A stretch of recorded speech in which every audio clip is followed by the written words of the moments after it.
Hey darlings, it's time for another crafty session for our little fashionistas. I had been in a total 80s mood for the past few months now, watching 80s set Netflix shows, listening to a playlist of 80s Madonna songs, that naturally everything has got to translate to the job that I do, right? Well, for this video series, we are going to make this long sleeve bodysuit that our made to move Barbie here is wearing to go with her faded distressed denim shorts and ankle boots. The last time I made a bodysuit, if I'm not mistaken, it was 2012, and honestly, I've been wondering why I stopped. I mean, this piece is clearly perfect for its clean, tucked in look that goes so well with just about any bottom piece, right? It gives our girls both comfort and elegance, don't you agree? So we got a new pattern from my Etsy shop and a how-to video series. What are you guys waiting for? Grab your sewing box of wonder and let's get this project started. As always, we start our project with preparing our pattern pieces. I make sure my patterns are sturdy and that they last for multiple uses, so I stick plastic tapes especially at the edges before cutting.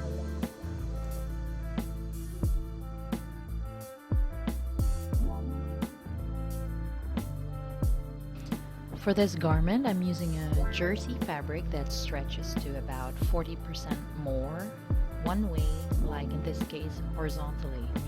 You can also use fabrics that stretch to all directions, but just make sure they stretch as much.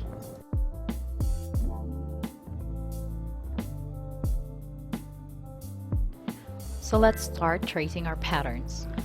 I'm using just a regular pencil here, not too light, not too dark, but keep in mind your marker or pencil depends on what types of fabric you're working on.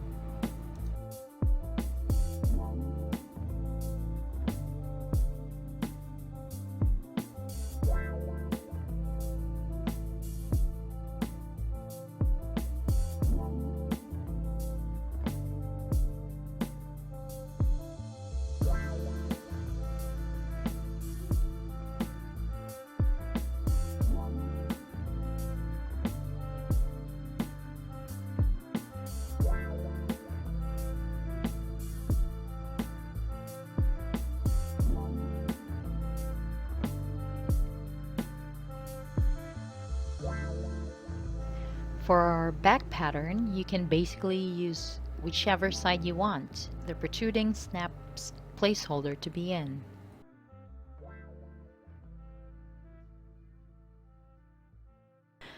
I provided here for you 3 length options for the sleeves, in addition to the sleeveless version you can make from the pattern. In this project, I'm using the longest, which goes beyond the wrist. Mark your sleeve patterns such that it's easier to tell which is the back and front armholes.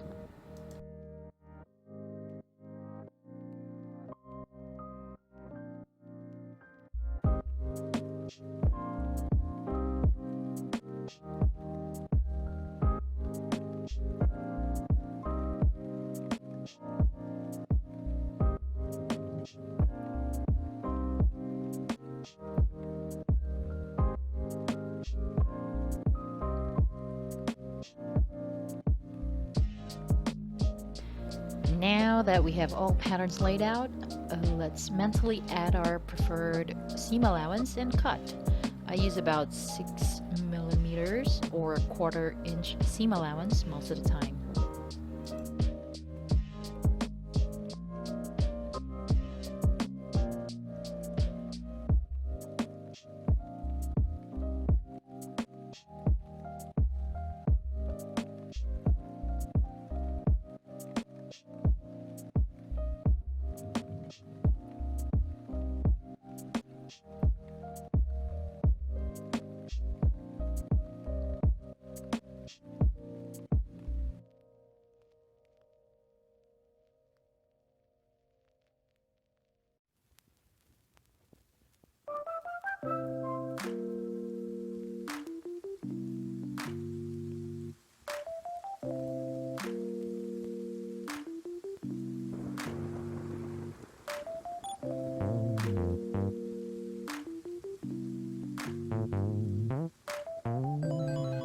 Now that our fabric patterns are ready, let's grab our thread and let's get to sewing.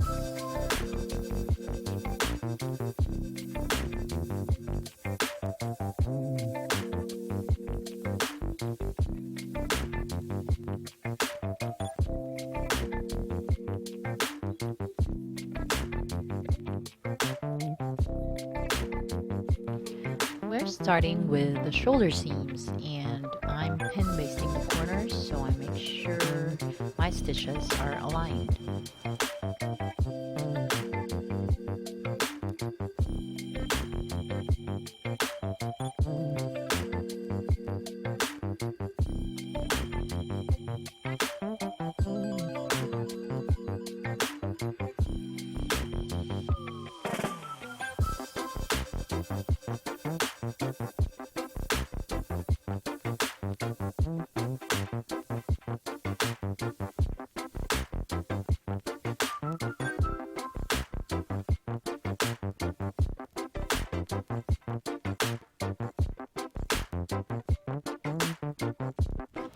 As always, I like to knot my thread 3 times to make sure they are tight and do not loosen over time.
And let's do the other shoulder seam. The rest will be pretty much basic and easy to follow, guys. So I will just pop in a caption like this when there's something that needs further explanation, okay? Alright, have fun!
Alright, so we're almost done with this part of the project. We've connected the front and back pieces via the shoulder seams earlier, and now we just finished attaching the sleeves. Yay! I hope this part wasn't too grueling, guys. I assure you, this is the hardest part. The rest of the videos in this series will be easy peasy. So thanks so much for being with me, and I'll see you in the next one. Bye!